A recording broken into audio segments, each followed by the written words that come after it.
जी, कैसे आप लोग? मजा आया?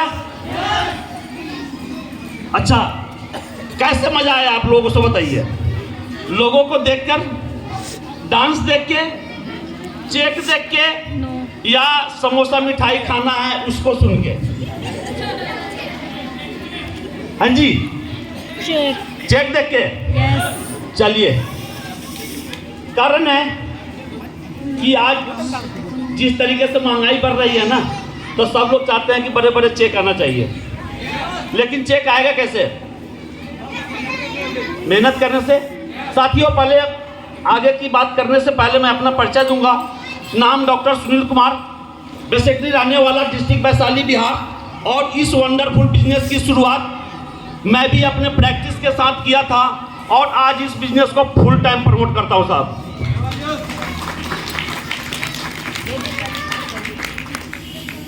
जब इस बिजनेस को शुरुआत किया और पहले बार इस बिजनेस को देखने का मौका मिला, जिनके माध्यम से इस बिजनेस को देखने का मौका मिला, अगर उनका नाम लूं तो जबरदस्त और जोरदार क्लैपिंग, जबरदस्ती नहीं, ध्यान रखना, और बिना म्यूजिक का।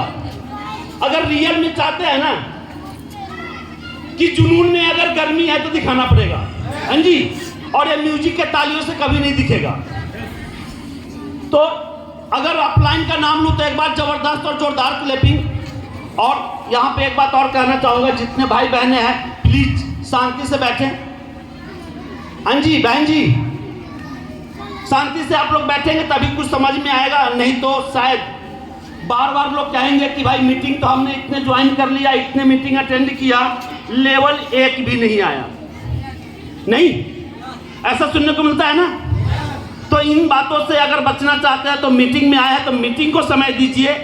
अगर बात करना है तो बाहर बहुत सारा जगह खाली भी है। देखिए, मेरी बातें बुरा लग सकती है क्योंकि यहाँ पे हमारे बहुत सारे भाई और बहनें हैं ना जो भावी करोड़पति हैं और मैं उनको बना के रहूंगा साहब।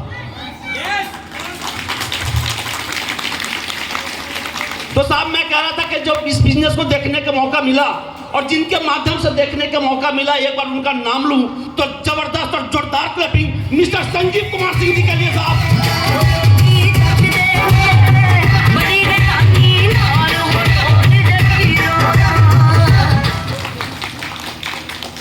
और गुड़गांव के आन बान शान मिस्टर विनोद कुमार सर के लिए और मिस्टर बालकृष्ण प्रजापति जी के लिए एक बार जबरदस्त क्लैपिंग साहब।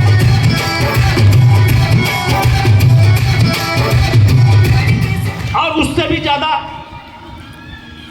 आज जिस कंपनी को लेकर हम लोग यहाँ पे उपस्थित हुए हैं, dolphin travel marketing private limited के मैनेजमेंट मिस्टर प्रदीप सर के लिए और प्रवीण कुमार जैन जी के लिए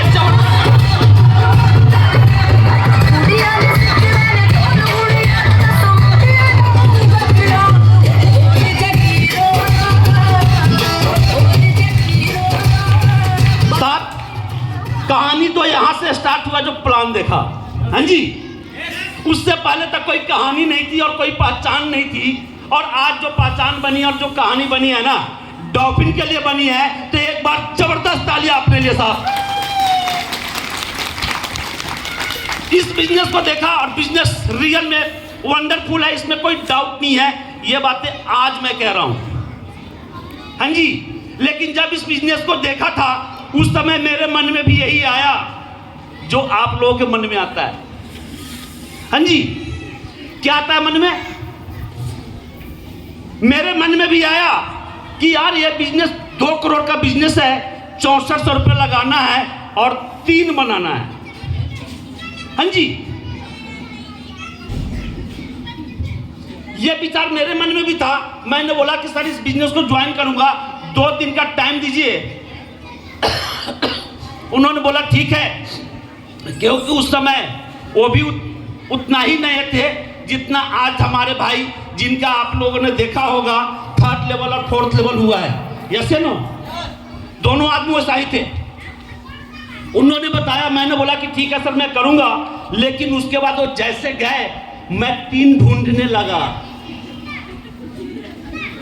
हाँ जी। ऐसा आप लोग भी करते हैं ना या नहीं करते? मैं 3 ढूंढने लगा। फिर दोस्त ने बोला तेरा दिमाग खराब है, काम बढ़िया चल रहा है, प्रैक्टिस कर रहा है, मैं भी कर रहा हूँ, शांति से चल, 50-60 हज़ार रुपये महीने के आता है, शाम में एंजॉय करते, बात खत्म, कुछ नहीं रखा बाहर। मैंने बोला यार बात तो सही है, क्यों पंगा लेना। फिर उसके बाद एक दोस्त को और लगाया फोन, उसने भी यही बातें बोली। तीसरे को लगाया, भाई उसने तो मेरे दिमाग खोल दिए कि भाई मैं तो लुट गया था, तू कहां फंसने जा रहा है। मैंने बोला अच्छा। ये बातें उस समय ज्यादा कुछ समझ में नहीं आया, मैं उनके बातों में रह के और संजीव सर का फोन उठाना बंद कर दिया। तीसरे चौथे दिन की इत्तेफाक से मुलाकात हुई, उन्होंने एक ही बातें कहे कि भाई सपना आपका है, जरूरतें आपके हैं, लोगों का काम है कहना, लोगों का मानते रहोगे, जैसे पहले थे वैसे ही जीवन में रहना। Yes no. फिर उन्होंने एक छोटी सी कहानी सुनाई, मैं सुनाऊं क्या?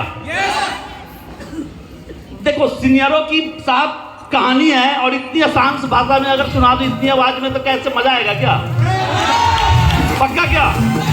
उन्होंने एक कहानी सुनाया और वो कहानी छोटी सी ऐसी थी। उन्होंने कहा कि साहब एक बाप बेटा मेला गया था और वहां से एक सुंदर सा घोड़ा खरीद के लाया।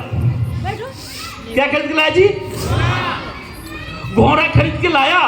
और उस घोड़ा पे क्या था कि बाप बैठा हुआ था, बेटा चल रहा था। तो लोग ये कह रहे थे कि भाई ये कैसा निर्दयी बाप है कि बेटा पैदल चल रहा, बाप बैठा है।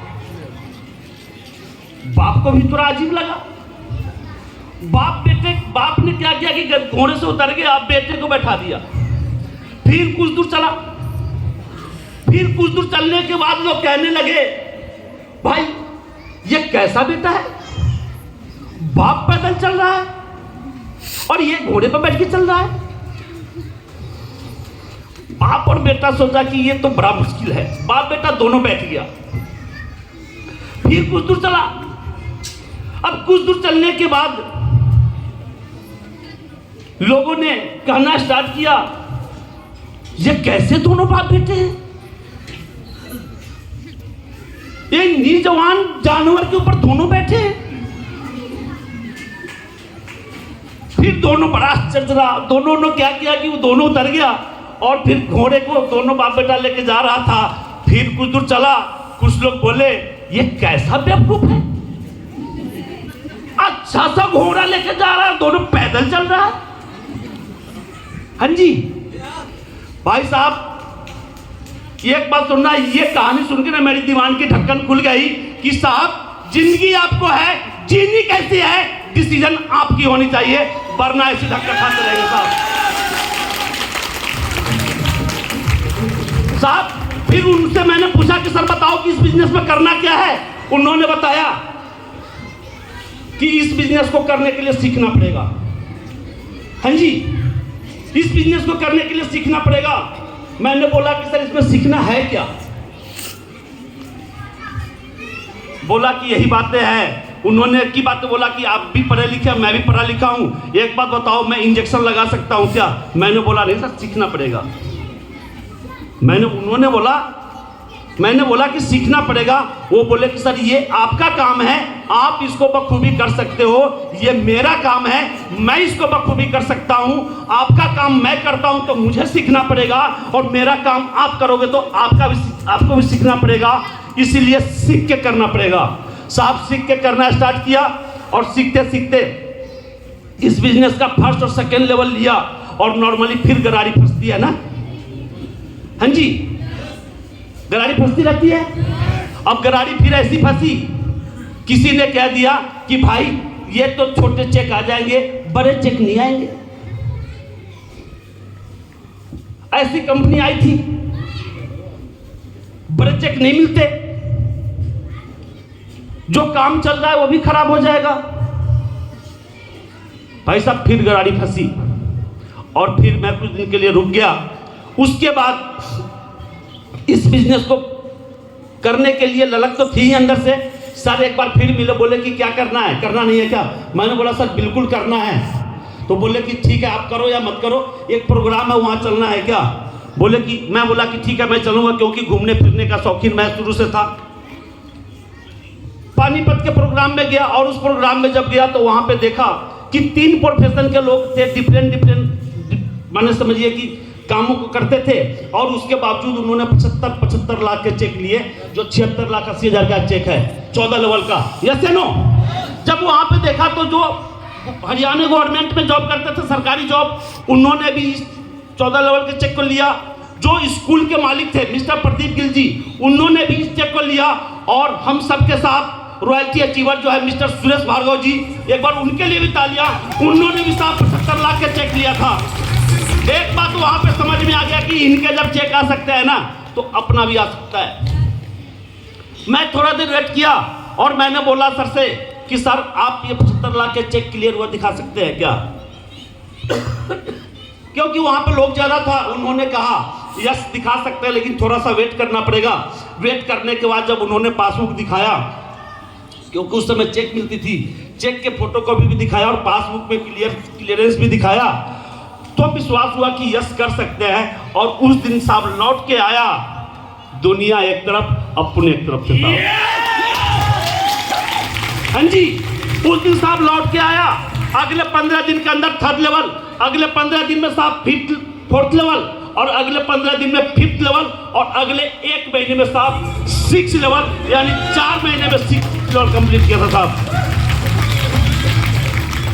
अगले 4 महीने में फिर 7th लेवल, और अगले 5 महीने में 8th लेवल, और अगले 6 महीने में 9th लेवल, 9 महीने में 10th लेवल, और साहब 13 महीने में 11th लेवल कंप्लीट किया। साहब ये कोई बड़ी बात नहीं थी। इस बिजनेस को करने के लिए साहब बस 2 बातें समझने की जरूरत है। समझ सकते हैं क्या? पक्का क्या? इस बिजनेस में 2 बातें क्या समझना है कि इस बिजनेस में आने से आपके साथ बुरा क्या हो सकता है, और इस बिजनेस में आने से आपके साथ अच्छा क्या हो सकता है।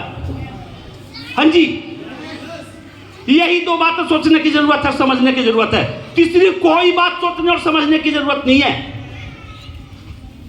क्योंकि आप लोग साहब मेहनती है, इसमें कोई शक है नहीं। आप लोग ड्रीमर हो, इसमें कोई शक नहीं। आप लोग अपॉर्चुनिटी के तलाश में है, अपॉर्चुनिटी भी है, लेकिन समझ में आएगा तब। समझ गए तो हीरा, और ना समझे तो साहब जिंदगी भर का पीरा तो है ही।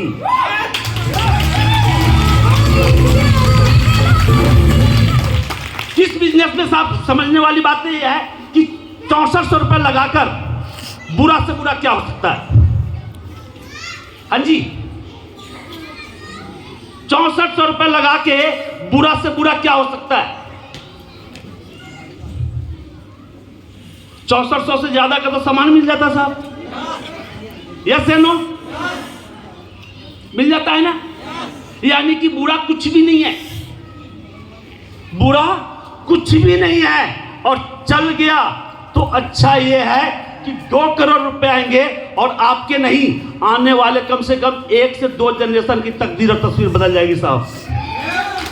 ये बातें समझ में आई थी साथ में, तब मैंने साहब तेजी से काम करना स्टार्ट किया था। और एक बात ध्यान रखिएगा, आप लोग भी कर सकते हैं। बहुत सारे लोग दाएं बाएं देखते हैं। बहुत सारे लोगों के जीवन में मौका तो हमेशा मिलता है, लेकिन उस मौका को पकड़ना ना पकड़ना आपके हाथ में है। आज आपने यहाँ पे जितने अचीवर्स को देखा है, चाहे 1 लेवल से लेके, मैं भी 11 लेवल हूँ, 1 लेवल से 11 लेवल के बीच में जितने भी अचीवर को देखा, जानते हैं कि वो लोग यहाँ कैसे पहुंचे? हाँ जी, क्या जानना चाहते हैं कि वो लोग यहाँ कैसे पहुंचे? पक्का क्या? तो मैं आप लोगों को एक कहानी सुनाऊं। कहानी कुछ ऐसी है साहब की, एक मजदूर था जिसका काम था मिट्टी खुदाई करना। क्या काम करना था जी? मिट्टी खुदाई करना था। और मिट्टी खुदाई करके वो क्या करता था कि गधे पे लाद करके और वो बाहर ले जाता था जहां उसको मिट्टी डालना होता था। यही काम करते करते उसका कुछ दिन बीता। कुछ दिन बीतने के बाद क्या हुआ कि जब खुदाई कर रहा था तो उस खुदाई में एक पत्थर मिला। क्या मिला जी? चमकता हुआ पत्थर मिला। उसने क्या किया कि उस पत्थर को बांध के और उस गधे के गले में पहना दिया। कि जिस गधे से मेरा दाल रोटी चलता है, कम से कम ये गधा सुंदर तो दिखेगा। अब ये सिलसिला चलता रहा और एक दिन क्या हुआ कि काम करते हुए वो जो मजदूर था अपने गधे को लेकर लाला जो जहाँ से राशन पानी लेता है उसके दुकान पे गया और वो राशन ले रहा था। तो उस लाला की नज़र जो है उस गधे के गले में जो बंधा हुआ पत्थर था उस पर पड़ी। बोला भाई ये पत्थर कहाँ से मिला? बोला क्या बात है, आपको चाहिए क्या? मजदूर बोला उत्सुकता बस, क्योंकि बराबर वहाँ से लेता था, उधार भी ले लेता था। बोला दे दोगे तो अच्छा रहेगा। बोला ठीक है लाला जी मैं दे दूंगा, आपसे मुझे 10 किलो चावल लूंगा इसके बदले। बोला कोई बात नहीं, 10 नहीं तू मेरे से 12 किलो चावल ले ले। हाँ जी 12 किलो चावल लिया और लाला ने ले लिया उसे। और लाला ने क्या किया, उस पत्थर को तराजू में बांध दिया कि ये भाई हम लाला तो तराजू से वजन करता है तो उसी का दाल रोटी खाता हो। बोला हमारा तराजू सुंदर लगेगा। अब वो सिलसिला चलता रहा। अब क्या हुआ कि उस शहर से बाहर था वो, तो एक दिन शहर के बाहर की तरफ कुछ बिजनेसमैन जा रहे थे, उसमें एक बहुत बड़ा ज्वेलरी का जो काम था जिनका, वो जा रहे थे। तो वो उस दुकान पे रुके कुछ सामान लेने के लिए। अब जैसे रुके तो उनकी नज़र उस पत्थर पे पड़ी, यानी उस तराजू पे पड़ा। बोला भाई ये क्या है? अब उस लाला ने बोला, जैसे पूछा, बोला आपको चाहिए क्या? बोला हाँ दे दोगे तो ले लेंगे। बोला देखो जी मैंने तो इसको कितने में खरीदा, 12 किलो चावल में खरीदा था, और 12 किलो चावल का दाम अगर 50 रुपये से भी जोड़ लो तो 600 रुपये हुआ। मैं 1000 में दूंगा, क्योंकि मैं बिजनेस हूँ, मैं लाला हूँ, मैं फ्री में नहीं दूंगा, मुझे भी फायदा चाहिए। बोला कोई दिक्कत नहीं है। लेकिन वो जो ज्वेलरी मैन था वो बड़ा कंजूस था। क्या था जी? वो बड़ा कंजूस था। उस व्यक्ति ने कहा ज्वेलरी मैन ने कि भाई मैं इसका मैंने 1000 रुपये तो नहीं दूंगा, मैं इसका 700 रुपये दूंगा। उसने बोला जी नहीं होगा, आप कह रहे हो तो 100 रुपये कम दे दो, लेकिन उससे कम नहीं होगा। बोला कोई बात नहीं कल देखेंगे। वो चला गया। फिर इत्तेफाक से दूसरा एक और रईस आए और उनका बड़ा ज्वेलरी का काम था। उन्होंने देखा, उन्होंने भी बोला कि भाई ये क्या है? बोला चाहिए क्या? बोला हाँ दे दो, चाहिए मिल जाएगा तो अच्छा है, दे दो तो ले लेंगे। उसने कहा जी कितना चाहिए? तो उसने बोला जी 1000 रुपये। उसने अपने ड्राइवर को बोला कि भाई इनको 1000 रुपये दो। 1000 रुपये दिया और उसको लिया और चल दिया। अगले दिन जो कंजूस ज्वेलरी मैन था वो वहाँ पे आया और उसकी नज़र डायरेक्ट तराजू पे गया। वो तो था नहीं। बोला भाई ये पत्थर क्या किए? बोला भाई वो पत्थर तो मैंने बेच दिया, आपके जाने के बाद कोई और आया और वो 1000 रुपये का उसने दिया और लेके चला गया। बोला तुम तो बेवकूफ हो, वो तो समझो कि कम से कम 10 करोड़ के हीरे थे, वो हीरे थे, हीरे पत्थर नहीं थे। बोला तो मैं क्या करूं, तुझे पता था तो तूने क्यों नहीं लिया? कहने के मतलब साहब अपॉर्चुनिटी हर इंसान के जीवन में आती तो है, लेकिन उस अपॉर्चुनिटी को आप पहचानते हैं या नहीं पहचानते हैं आपके ऊपर डिपेंड करता है।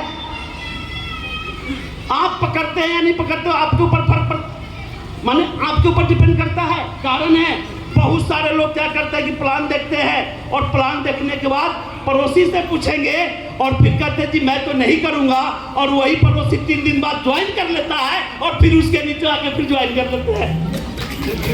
हाँ जी ऐसा होता है नहीं होता? लेकिन जरा सोच के देखना, अपॉर्चुनिटी आपके पास आई थी लेकिन आपने ऐसा नहीं किया, आपने समझा नहीं, आपने पकड़ा नहीं। तो साहब अपॉर्चुनिटी हर इंसान के जीवन में आता है, क्योंकि हर इंसान कहीं ना कहीं ऊपर वाले के ऊपर विश्वास करता है। ऐसे ना ऊपर वाले को धूप बत्ती भी करते हैं, तो परमात्मा साहब मौका हर इंसान के जीवन में देता है नहीं देता? तो परमात्मा कभी भी उठ के तो आएंगे नहीं, परमात्मा किसी न किसी को तो भेजेंगे ही। अब उसको आप मौका समझो या उसको आप धोखा समझो। मौका समझोगे तो आप भी अचीवर बनोगे, और धोखा समझोगे तो साहब बाहर के लोग भटकाने वाले तो हैं ही, जो एक दूसरे को फिर भटकाते रहेंगे। ऐसे नो तो साहब इसी सफर के साथ मेरे पास भी वो अपॉर्चुनिटी आया था, और जो अपॉर्चुनिटी पकड़ा, और यहाँ पे आपने देखा आज मुकेश भाई ने बताया ना, न्यू ब्रांड 8th लेवल। जो लोग कहते हैं भाई पैसा आता भी है क्या, उन्होंने प्रूव करके दिखाया। तो साहब यूं ही नहीं आया मुकेश भाई के खाते में, क्योंकि उन्होंने अपॉर्चुनिटी को पकड़ा।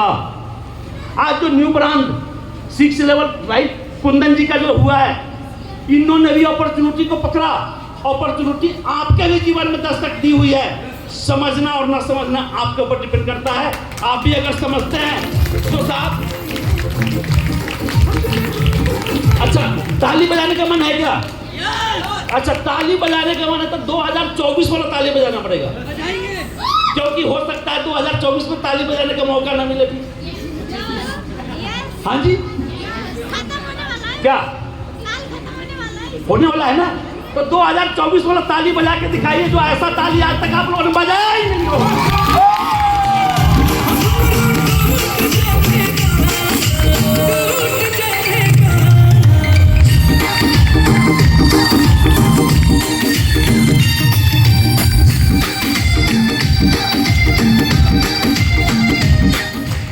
तो साहब जो दिखे, ऊपर वाले से एक ही बात हमेशा ध्यान रखना और करना कि है परमात्मा जो 2024 बहुत बढ़िया दिया, हमारे घर परिवार में बड़ा कुशलता आई, बड़ा माने समझिए कि खुशियाँ आई है, और ऐसा करना कि इससे डबल खुशियाँ 2025 में देना।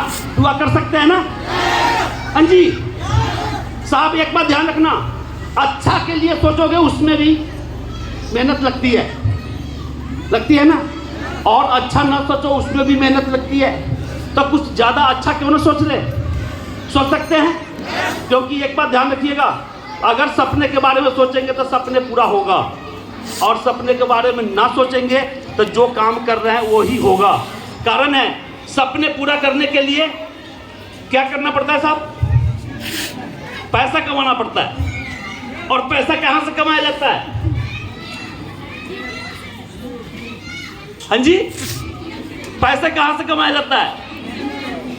पैसे तो दिमाग, ये गर्दन के ऊपर से कमाया जाता है। हाँ जी, और दाल रोटी कहाँ से कमाया जाता है? गर्दन को छोड़कर और उसके निचले हिस्से से दाल रोटी कमाना पड़ता है। हाँ जी, और पैसे भी कमाना हो, मान सम्मान भी कमाना हो, समय की आजादी भी लेना हो, तो उसके लिए क्या करना पड़ता है? दिमाग और शरीर दोनों पे चलाना पड़ता है।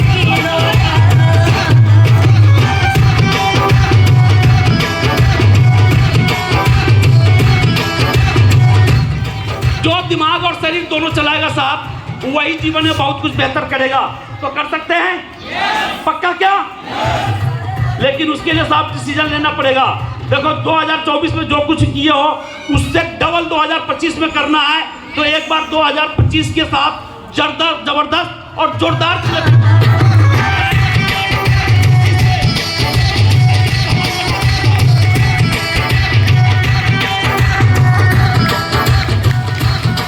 हाँ जी, बस इतनी सी तालियां में धमाल मच जाएगा 2025 में जी।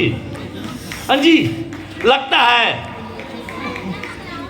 हाँ जी, ठंडा लग रहा है। ताली बजाइए जब तक हाथ ना झनझना जाए। नहीं, बजा के देखिए, मैं मजाक नहीं कर रहा हूँ। जबरदस्त तालियां बजाइए ऐसे। अब उन्होंने देखो शैलेंद्र भाई ने डांस करना सिखा दिया, तो हम ताली बजाना सिखा देते हैं। तो हाथ ऊपर कीजिए सब, एक हाथ, अरे दोनों हाथ तो कहे नहीं हमने। अब एक उंगली उठाइए, खाली है, ऐसे बजाइए। कैसे सर? 2 उंगली लगाइए, 3 उंगली लगाइए, 4 उंगली लगाइए और 5 लगाइए, खूब बजाइए।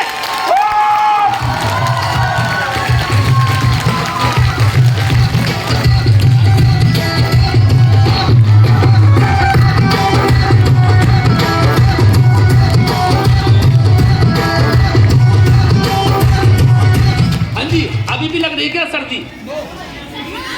अभी भी लग रही है सर्दी? तब तो देखो सर्दी इसका मतलब है, मान लिया नहीं। अब देखिए, अब एक बात बताइए, सर्दी अगर लग रही है ना तो इसको ही भगाने का तरीका है। द्वितीय में ज्वाइन है। अब बताइए 6 लेवल कब ले रही है? तो बहुत दूर है तो इसीलिए ठंडी लगेगी आपको, फिर गर्मी नहीं आ सकती। हाँ जी, अगर सर्दी भगाना है ना तो भाई एकदम टारगेट रखिए कि 31 जनवरी तक 6 लेवल कंप्लीट कर देंगे और फिर देखिए गर्मी कैसे आती है। ऐसे नो तो कर सकते हैं। तो साहब इन्हीं शब्दों के साथ मैं भी अपनी वाणी को विराम दूंगा और अगली आवाज के लिए होस्टिंग के लिए बुलाऊंगा मिस्टर शैलेंद्र जी के लिए, शैलेंद्र जी को, और अगली कार्रवाई वही करेंगे। जाइएगा मत, मिठाई खा